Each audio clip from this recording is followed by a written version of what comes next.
So my 404 media colleagues probably remember when I got doxxed, which was a nightmare for everyone involved, mostly me. My name, address, phone number, social security number, and a bunch of other information was leaked online, which led to all these spam calls, harassment, threats, etc. Even if you're not a journalist, a sophisticated network of data brokers is making your personal information available to the highest bidder.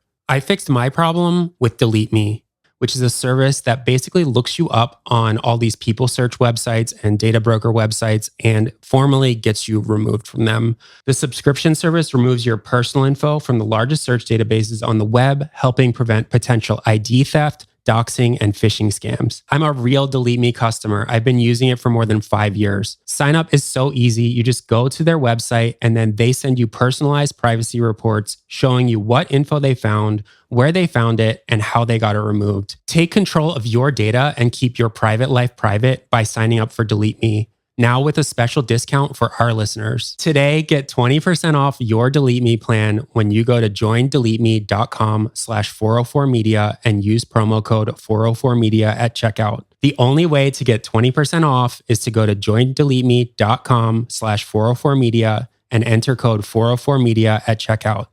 That's joindeleteme.com/404media, code 404media. Hello, and welcome to the 404 Media Podcast, where we bring you unparalleled access to hidden worlds, both online and IRL. 404 Media is a journalist-founded company and needs your support to subscribe. Go to 404media.co. As well as bonus content every single week, subscribers also get access to additional episodes where we respond to their best comments. Gain access to that content at 404media.co. I'm your host, Joseph, and with me are 404 Media co-founders Sam Cole. Hey. Emmanuel Mayberg. Hello. And Jason Kebler. Hello.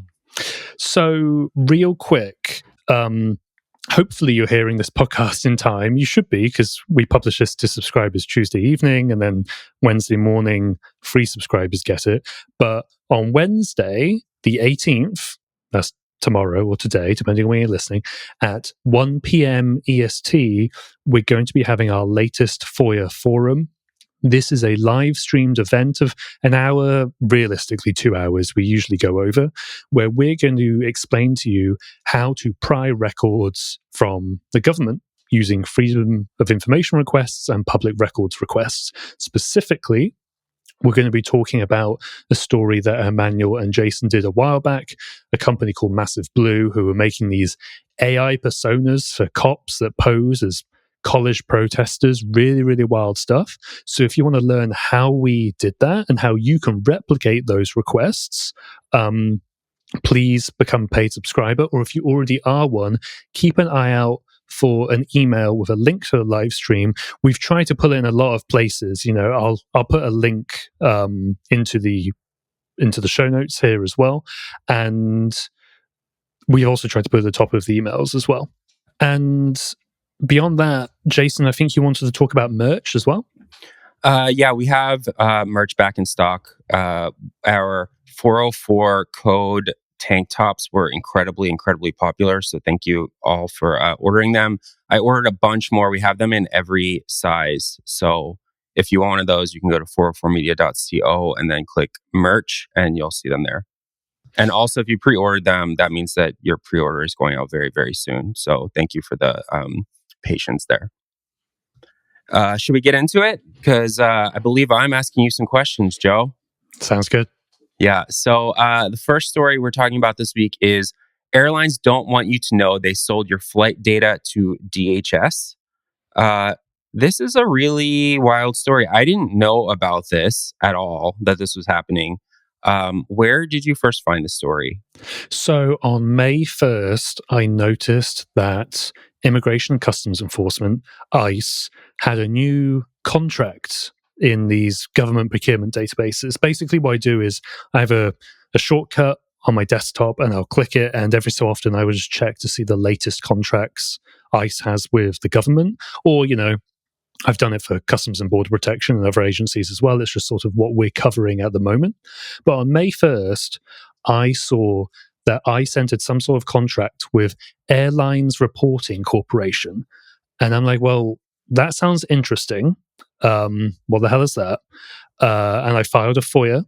And then I looked for other agencies that had deals with Airlines Reporting Corporation. And we'll get into what those were as well. But the main one that this story is about is Customs and Border Protection, CBP.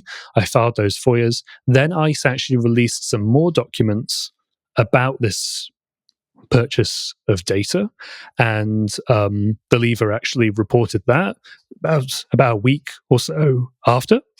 And now what we have are these documents that I got from CBP, and they lay out in much more detail the sort of data the DHS is buying, the use cases for it, and I'm sure we'll get into the most important thing, and which you highlighted when you were editing the article, the fact that the airlines were basically trying to cover it up, right? I feel like that stood out to you. It really did stand out to me because I don't know exactly the language that they used. I should have the story up, which I don't. I'll look. My computer exploded while we were recording this podcast, so I lost my tabs, but they are back up now. But you have it up, so why don't you read it? Yeah. So one part of the documents, and this is the contract between Airlines Reporting Corporation, ARC, and CBP, tells the agency to, quote, not publicly identify vendor or its employees, individually or collectively, as the source of the reports unless the customer is compelled to do so by a valid court order or subpoena, and gives ARC immediate notice of same. In other words, you are not allowed to reveal where this airline data came from that you were using to generate internal reports or whatever else you're going to make with the data. Right. So this is a part of a travel intelligence program through, as you said, ARC.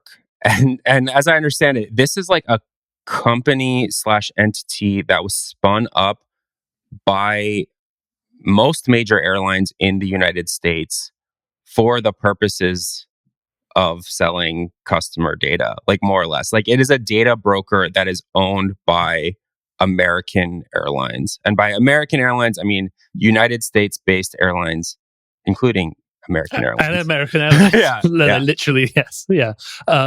So they make this data broker, and the way it works is that when you book a flight with a travel agent, like maybe that's online or maybe you go to a physical one, there has to be some sort of conduit between the travel agent and you and the airline. And ARC sits in the middle of that transaction, and it's able to get this data. I mean, it provides a legitimate service there. It routes this information. It allows these bookings to take place. But on the side, what ARC does is it develops products based on that data. So maybe they can see, oh, wow, the number of flights went up after COVID or something. That's just hypothetical, but there's all of these sorts of trends and that sort of thing.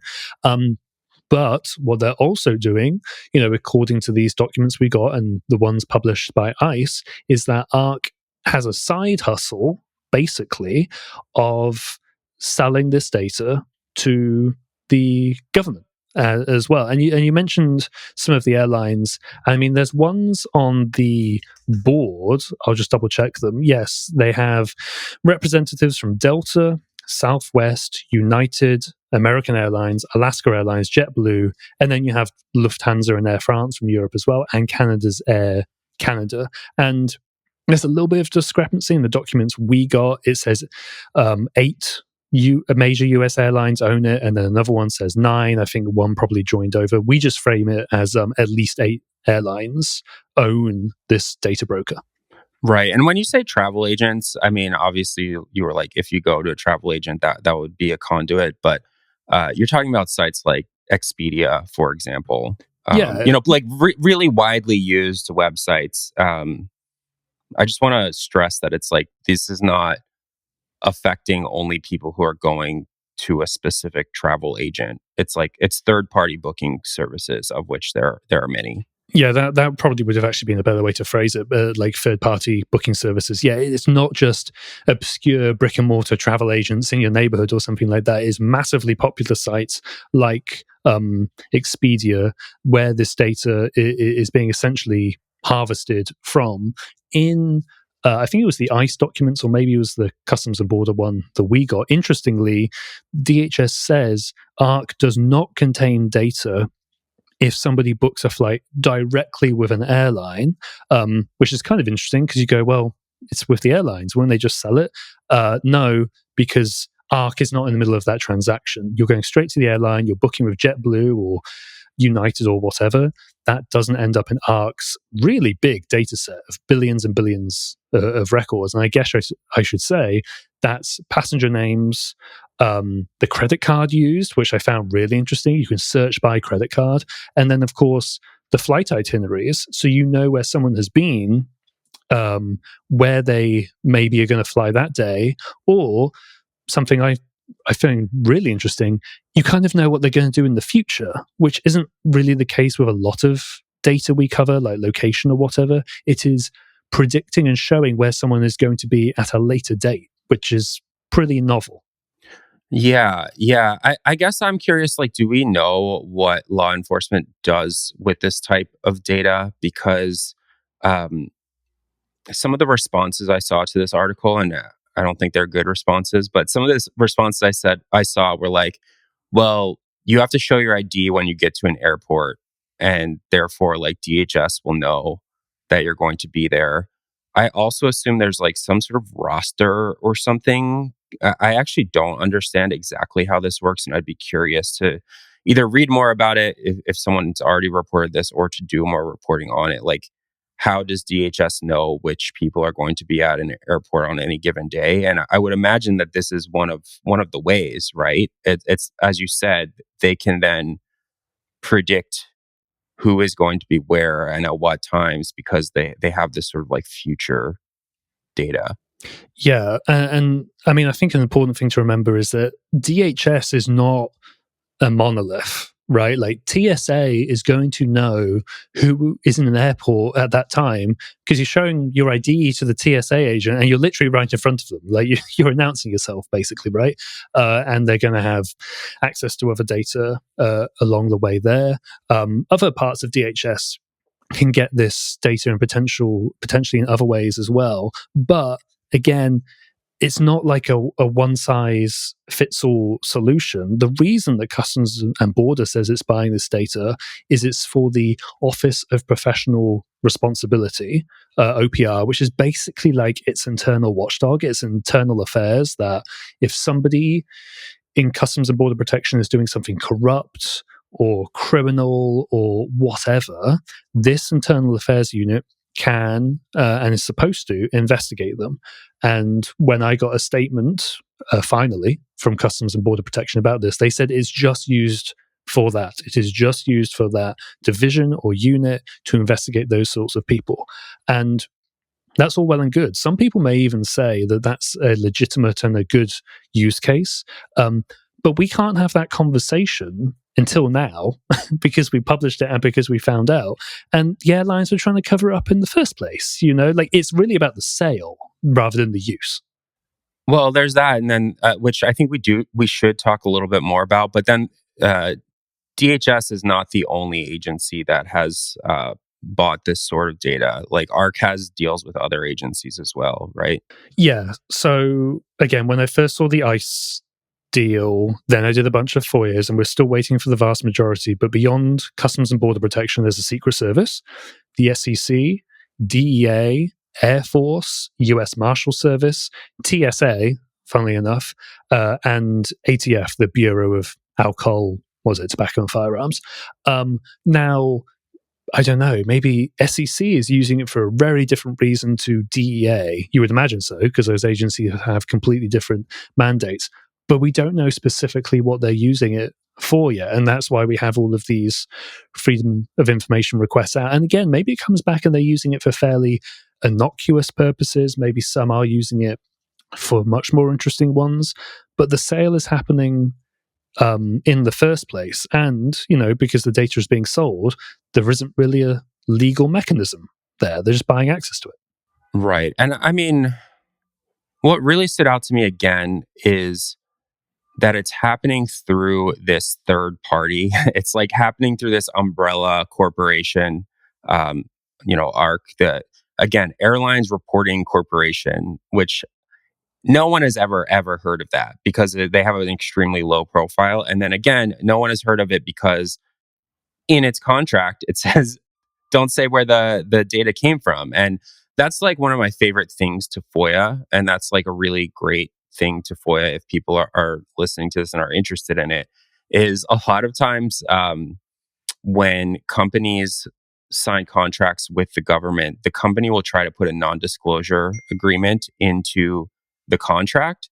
But that non-disclosure agreement itself is subject to FOIA just because of the way that FOIA works, and that is a public record. It's it's taxpayer money that's being used to purchase this, and therefore it should be available. And so this wasn't a specific non-disclosure agreement, but it was a section of the contract that said, "Hey, don't say that we signed this contract. Don't say that the airlines were the source of the data."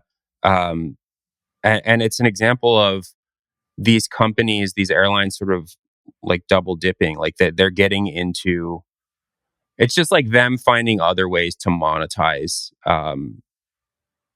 other than just like selling you access to a flight. They're figuring out like, okay, well now we have this huge information database about who is flying, where they're flying, what credit cards they're using, that sort of thing. How can we further monetize this? And I think that is a conversation worth having. Yeah, and I think that's why so many people were pissed off at this. You're already paying for a flight where you're going to be crammed into some economy seat with no legroom. You're going to have to pay extra for a bag. You have to pay for Wi-Fi or something. And then on top of all of that, we're also going to sell your flight data to the government. And I don't think people are particularly happy about that. You mentioned the non-disclosure agreements, and it reminds me of when we covered a lot of location data being sold to the government. That is ordinary apps installed on your phone, sending location data off to a company, and then they sell it directly, or it gets sold to somebody else who then sells it to the US government, including Customs and Border Protection. Funnily enough, you go through the sort of contracts related to that, and there was one for a tool called LocateX made by Babel Street, I think. And there was sort of an amendment in there where it said you cannot use this information in court, and like you can't reveal this information. It's supposed to just be used for like leads and tips and intelligence.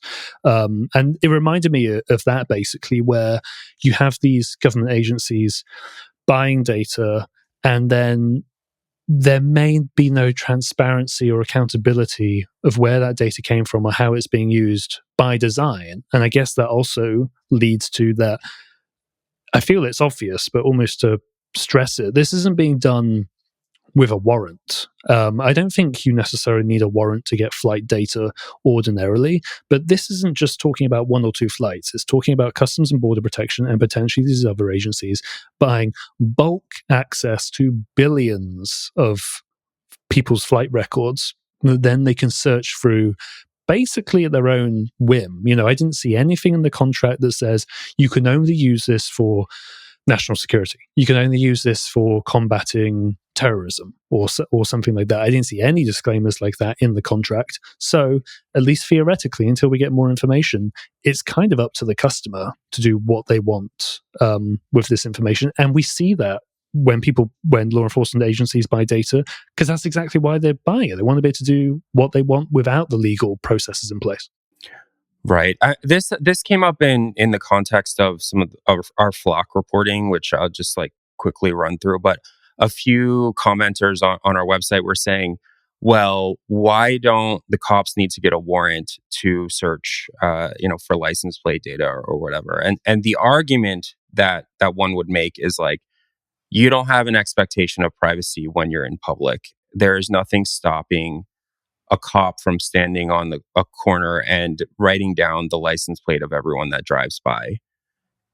But what our laws were like not really written for was the automation of these sort of things and the privatization of it, and also the fact that it's done at scale and in like a historic way. And so there is a really interesting lawsuit in Virginia about Flock, about whether the automation of this type of technology does change the calculus as to whether cops need a warrant or not.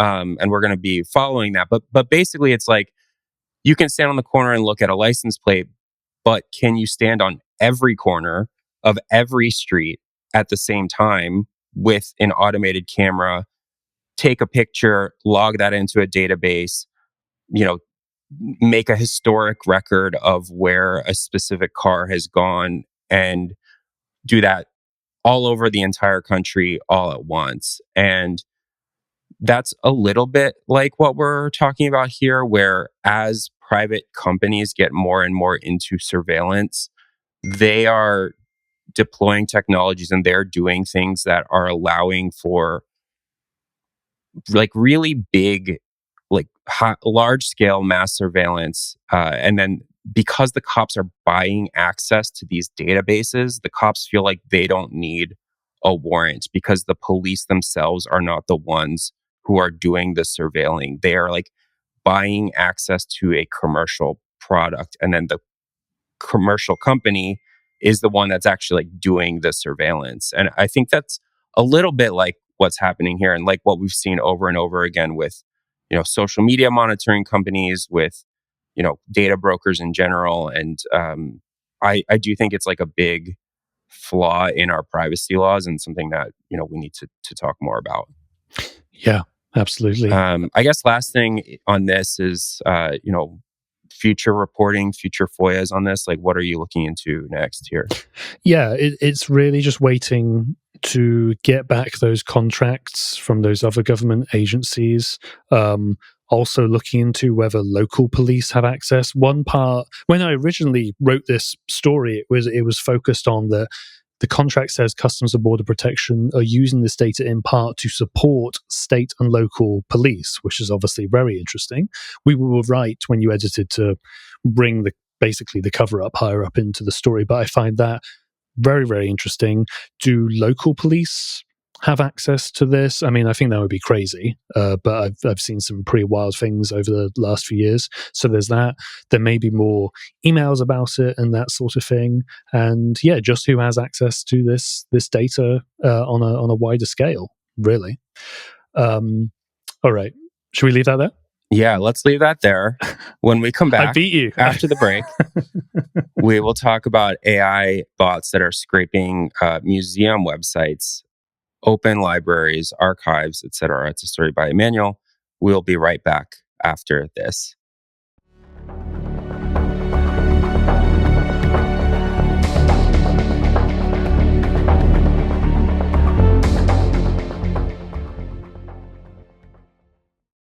You know what doesn't belong in your epic summer plans? Getting burned by your old wireless bill. While you're planning beach trips, barbecues, and 3-day weekends, your wireless bill should be the last thing holding you back. That's why I made the switch to Mint Mobile. With plans starting at $15 a month, Mint Mobile gives you premium wireless service on the nation's largest 5G network. It's the coverage and speed you're used to, but for way less money. So while your friends are sweating over data overages and surprise charges, you'll be chilling, literally and financially. Say bye-bye to your overpriced wireless plan's jaw-dropping monthly bills and unexpected overages. Mint Mobile is here to rescue you. All plans come with high-speed data and unlimited talk and text, delivered on the nation's largest 5G network. Use your own phone with any Mint Mobile plan and bring your phone number along with all your existing contacts. Ditch overpriced wireless and get 3 months of premium wireless service from Mint Mobile for $15 a month. I realized that by sticking with the expensive guys, I was literally throwing money away. Get cell service that works great for much less with Mint Mobile. This year, skip breaking a sweat and breaking the bank. Get your summer savings and shop premium wireless plans at mintmobile.com/404media. That's mintmobile.com/404media. Upfront payment of $45 for 3-month 5GB plan required, equivalent to $15 a month. New customer offer for the first 3 months only, then full price plan options available. Taxes and fees extra. See Mint Mobile for details. America is starting to talk more about mental health, but for lots of men, it still remains a taboo. Just know that it's okay to struggle and that life is full of ups and downs. Whether you're going through a rough period or want to make sure things keep going well, therapy can help you make sure you're at your best for yourself and everyone in your life. There's no shame in therapy, and you're not alone. Therapy is not just for people who have experienced major trauma. Millions of people use BetterHelp to learn coping strategies, work through their depression or anxiety, and learn how to positively deal with the pressures of everyday life. With over 35,000 therapists, BetterHelp is the world's largest online therapy platform, making it really accessible and flexible. You'll definitely find a therapist that works for you and fits into your busy schedule. If you need to switch therapists at any time, cancel or reschedule an appointment, or get in touch with your therapist, you can do it with the click of a button. As the largest online therapy provider in the world, BetterHelp can provide access to mental health professionals with a diverse variety of expertise. Talk it out with BetterHelp. Our listeners get 10% off their first month at betterhelp.com/404media. That's BetterHelp, HELP.com/404media.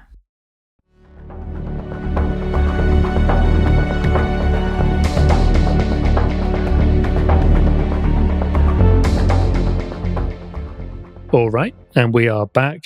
As Jason said, this is one written by Emmanuel, and the headline is AI scraping bots are breaking open libraries, archives, and museums. Emmanuel, this is based on a survey, just to lay the groundwork.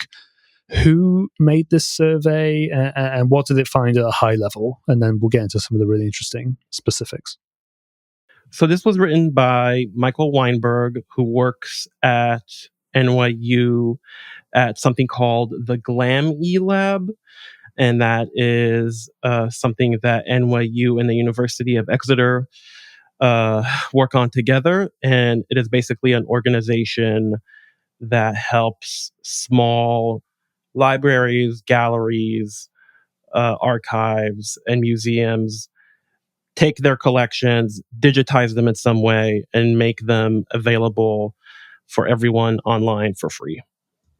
So we don't know what organizations were surveyed exactly, right? It's like an anonymous survey. Is that right?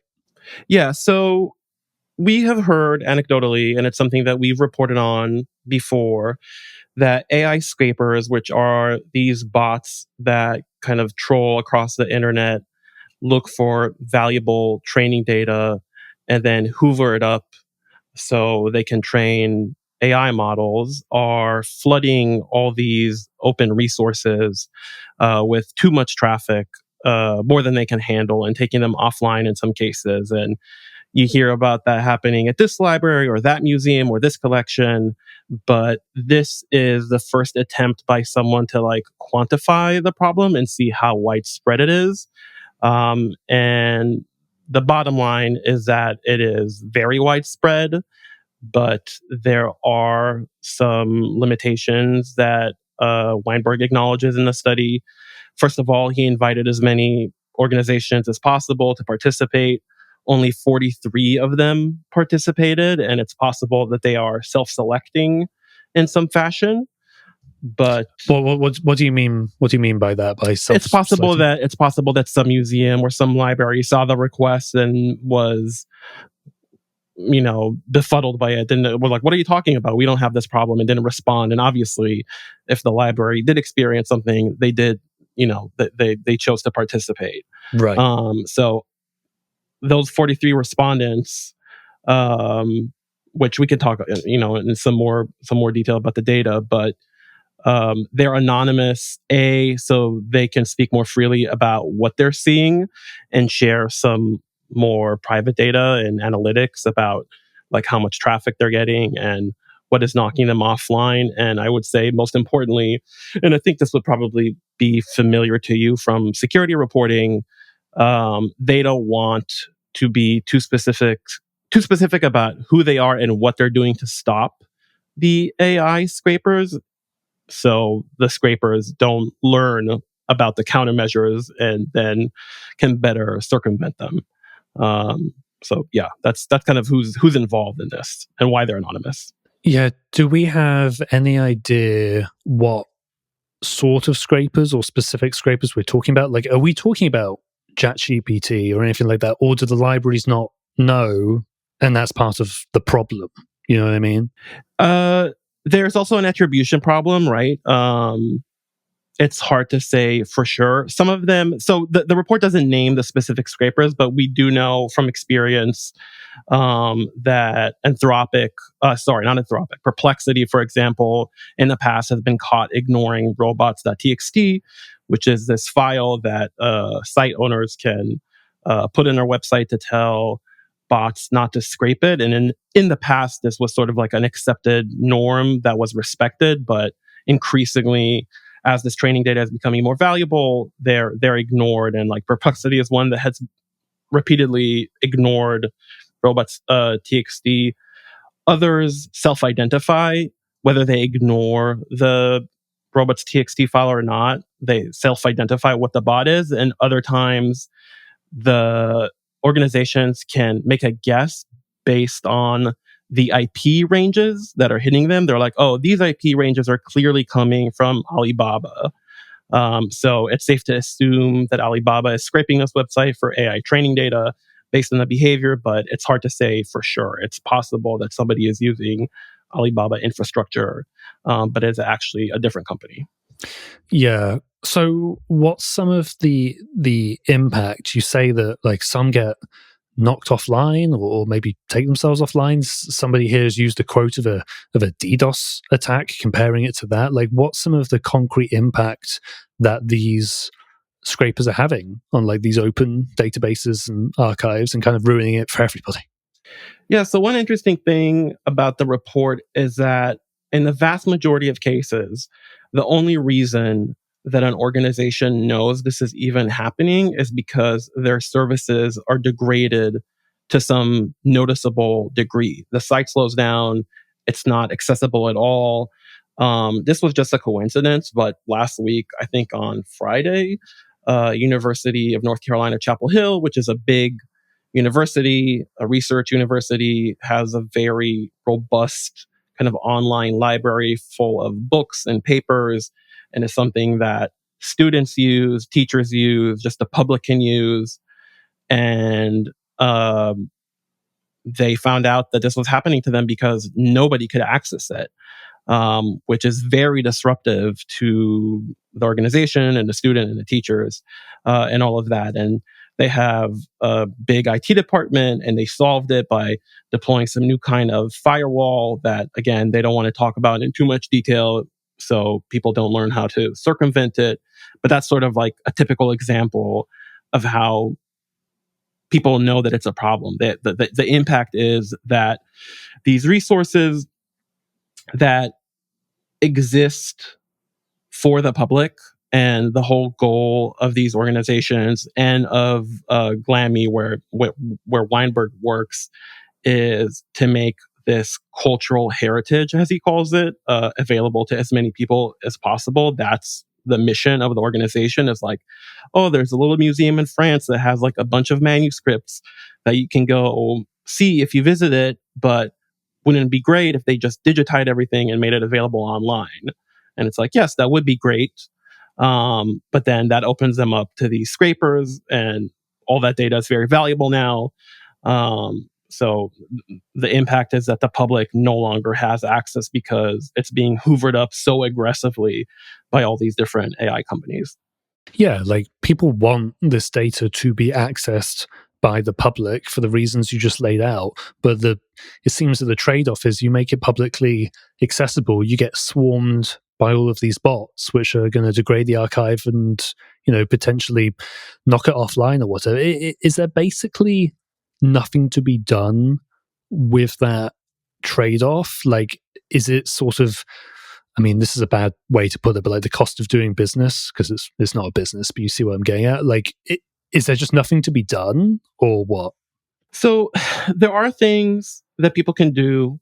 The response to the story has been very interesting because I feel like I've heard from a bunch of other institutions, which I don't know if they're included in this survey because it's anonymous, but judging by their response, I think they were not. So the problem is like, again, demonstrably widespread. And people kind of been telling me interesting things about what they're doing and what their solutions are. And I hope to have a story in the next couple of weeks about some interesting solutions. I want Jason actually to talk about some solutions that he reported on. Cloudflare has a thing, and there's kind of like these funny solutions to trick the scrapers.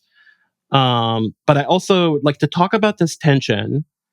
I'm going to make a tortured analogy, but it's something that I talked to Weinberg about. But in 2023, this book came out called The Art Thief. Have you guys heard of this at all?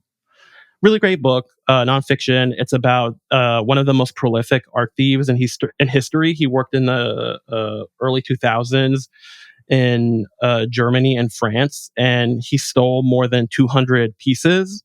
And the way that he did this is he didn't steal like gigantic famous pieces. He wasn't going after the Mona Lisa. He just went to these small regional museums in the countryside and like stole tons of small pieces. Altogether, they were worth like, I don't know, $2 billion or something like that. And it's a really fascinating story about why he did it, how he did it, what happened when he got caught, and all of that. But one of the lessons of the story is that the author talked to like the owners of these regional museums, and they explained that when something gets stolen from one of these museums, the damage isn't only that the piece is gone, it's that it breaks the social contract of how these museums operate, right? It's like these museums might have a security guard, they might have security cameras, but it's not like Ocean's 11, right? There isn't like lasers and like heat sensors keeping the pieces safe. The social contract is this art, this history, these texts are part of our collective cultural heritage, and we're putting in the work to make it available to the public because it belongs to everybody. And the public in return kind of like agrees to be respectful and not fuck with it. And when somebody steals something, they break the social contract, and that forces the museums to lock everything down and make it less accessible. And this is kind of what is happening online as well. So one thing that people can do, right, the people who manage these collections, they can have people log in, they can have CAPTCHAs, they can have all kinds of like friction that would make it hard, if not impossible, for an AI scraper to get all the information, but would require a little bit more from human users as well. And the maintainers of these collections are very reluctant to do that because the entire point of doing this, like the entire point of digitization and Glammy and all this stuff, is to make it as accessible as possible, right? It's a very benevolent mission that these people have. So there's that issue. Like they're reluctant to do it because they want to make it so available. And then the other thing is that, and this is something that Weinberg really emphasized, even at, and he focuses on small and medium-sized organizations, but he says even in like a big organization, once they digitize something, there's like one person maybe who is responsible for keeping that stuff online and functional. It might be someone's job on top of a totally different job that they already do. It might be a volunteer. And any change or update that you force them to introduce is very, very difficult to implement, if not impossible, right? It's like if you go to one of these organizations, you go to one of these small museums, and they're like, hey, we need to implement a CAPTCHA, or we need to implement a login, or we need to implement something like that. They're like, well, we're just going to take this offline because we can't do this at all, right? It's just like impossible for us to put in the work on top of what we already did to digitize it. So we're just not going to have it at all. Jason, do you remember the Cloudflare? Like, yeah. So, I mean, it's very grim for the reasons that you just said, because a lot of these organizations are probably like barely financially solvent, depending on who they are and what they are, and it's expensive to keep this sort of thing up. And then that's to say nothing about the status of like the actual things that are being scraped. I assume some of them are in the public domain by now. If they're like really old, a lot of them probably are not. But we've found that, AI companies don't really care. I did write a long time ago about different types of mazes that have been deployed. There was one that was like a DIY open source one by a specific programmer. We probably talked about it maybe 6 months ago, or maybe a little longer than that. He called it an AI tar pit, and it was just like an infinitely generating website that a human being would click off of pretty much immediately, but that an AI scraper would scrape over and over and over again, kind of indefinitely. Um, for something like a museum to spin this up, it's like part of the point of an AI tar pit is to waste a scraper's time and like by creating infinite number of pages, which doesn't do anything really to help the museum because that uses a lot of their own bandwidth because they are allowing the scraper to hit it. They're just hitting like nonsense over and over and over again. But Cloudflare, the gigantic internet infrastructure company, released something very similar to this. It's like a similar design, and that is something you can put in front of it now. You can also, as you said, put a login wall, sort of depending on the scraper. Like they may or may not want to try to get past that, and that's something that we did to preserve the cultural works here at 404 Media. Was put them behind a login wall sometimes, and I think that's helped. I think I'll probably talk about this more later, but I went to a journalism business conference 2 weeks ago for 404 Media to talk about this, and a lot of big news outlets were they're talking about how they are trying to protect their own sites from AI scrapers. And I believe it was the Daily Mail was there, and they gave a presentation about the fact that you sort of need to stop these scrapers very early on and also catch them in the act, more or less, so that you can then go to the company and say, like, we know that you are scraping this when you should not be. And for the Daily Mail, it was for the purposes of trying to strike a deal with OpenAI or with these different companies, like say, hey, I know you're trying to steal this stuff. We have stopped you with our login wall or with our, robots.txt or the various things that they're doing. Like, let's strike a deal here. But one of the points that their business person was making was like, once this stuff is scraped, you kind of like lose a lot of your leverage unless you're willing to sue them. And that can be really expensive. We don't even know if it's going to be successful. There's tons of lawsuits out there right now that are still ongoing and that, we have been following and will continue to follow. But for something like a museum, it's interesting because I bet their collections don't change all that often. They're getting hit by these scrapers. The value has already been like extracted, probably in many cases. But the way that these scrapers work, they're probably coming back over and over and over again and hitting them over and over and over again, even though they've already gotten what they want, which One is like really example, frustrating. just for that, to illustrate that, like the UNC thing that happened last week, the IT people were explaining that it probably, like, the information is easy to get, but they have a search engine, and what the bots were doing were just like spamming it with different search terms. So it's like an incredibly inefficient way of extracting the data. It's like if it was just like an agreed upon, hey, can we please have your data? We'll pay this much for it. It would, the organization could maybe benefit from it, and then also you wouldn't have to like DDoS the library in order to get it. I mean, or if it's like, okay, scrape us like once a year or once every 6 months. Don't scrape us like constantly. I mean, ideally scrape us not at all, but it's like, please don't scrape us daily. And then the other thing is just like, there's constantly new bots that are doing this associated with new companies. Companies that already exist are creating new bots to scrape for different purposes. And so it's not like you can just protect against, OpenAI's scraper. You need to protect against all the different types of scrapers that different companies might be running. Remember like which one, what the names are, keep up to date with what they're called, so on and so forth, and figure out how to block all that traffic. And it's like extremely not trivial. There's a couple different products that have been released to try to automate this, but it is still like